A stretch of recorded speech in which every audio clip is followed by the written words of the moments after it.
2026 की शुरुआत में ही उत्तर प्रदेश की राजनीति में बहुत तेजी से सियासी रंग बदलते देखा जा रहा है। सबसे पहले ब्राह्मण समुदाय को लेकर सुर्खियों में ब्राह्मण विधायकों की बैठक आई, फिर सपा की तरफ से बाटी चोखा को लेकर भी राजनीति गर्म हुई और अब उसके बाद कांग्रेस प्रदेश अध्यक्ष अजय राय ने ब्राह्मण तहरी भोज के मंच से बयान दे डाला है। जी हाँ, ब्राह्मण समुदाय को अपनी ओर करने की होड़ में कांग्रेस ने भी अपना हाथ आजमा लिया है। 8 जनवरी को अखिल भारतीय ब्राह्मण महासभा के द्वारा विप्रजन चर्चा एवं तहरी भोज का कार्यक्रम ठाकुरगंज घास मंडी चौराहा लखनऊ में आयोजित किया गया था, जिसमें कांग्रेस प्रदेश अध्यक्ष अजय राय मुख्य अतिथि के रूप में उपस्थित हुए थे, जहां पर उन्होंने भी ब्राह्मण समुदाय को कांग्रेस की ओर आकर्षित करने का प्रयास किया। उन्होंने मंच से कई महत्वपूर्ण बयान दिए, जैसे ये कहते हुए कि करीब 1700 से अधिक ब्राह्मणों की मौतें बीते 10 सालों में हुई हैं और कई मामलों में उन्हें फंसाया जा रहा है। ब्राह्मण समाज के साथ होने वाली कथित फर्जी मुकदमेबाजी और फर्जी एनकाउंटर्स का भी आरोप लगाया। उन्होंने कहा कि कांग्रेस सरकार के समय में ब्राह्मणों को सम्मान मिलता था, मुख्यमंत्री पद भी मिलते थे। वहीं वर्तमान सरकार केवल वोट के लिए ब्राह्मणों का इस्तेमाल करती है और सत्ता में आने के बाद उनकी उपेक्षा होती है। इसके साथ ही उन्होंने आगामी 27 विधानसभा चुनाव में ब्राह्मण समुदाय की निर्णायक भूमिका निभाने की बात भी कही। यह संकेत देते हुए कि ये समुदाय अब सियासी तौर पर अपनी भूमिका और भारी करेगा। अजय राय ने भाजपा सरकार पर गंभीर आरोप लगाया कि ब्राह्मण समाज को टारगेट किया जा रहा है और उन्हें न्याय भी नहीं मिल रहा है। इस आयोजन में प्रतीकात्मक रूप से अजय राय को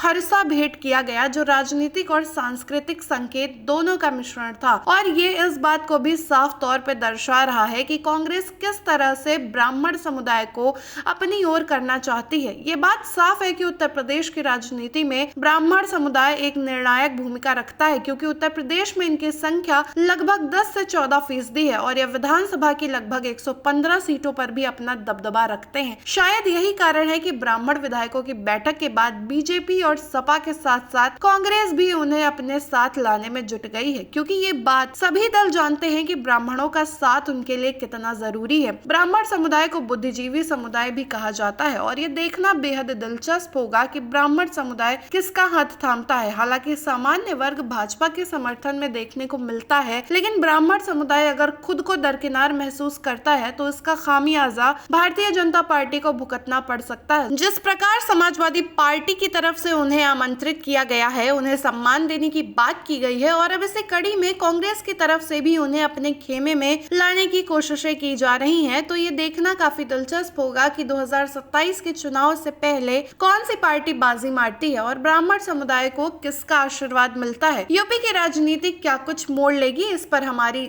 नजरें बनी रहेंगी। तो आने वाली खबरों के लिए हमारे साथ जरूर जुड़े रहें।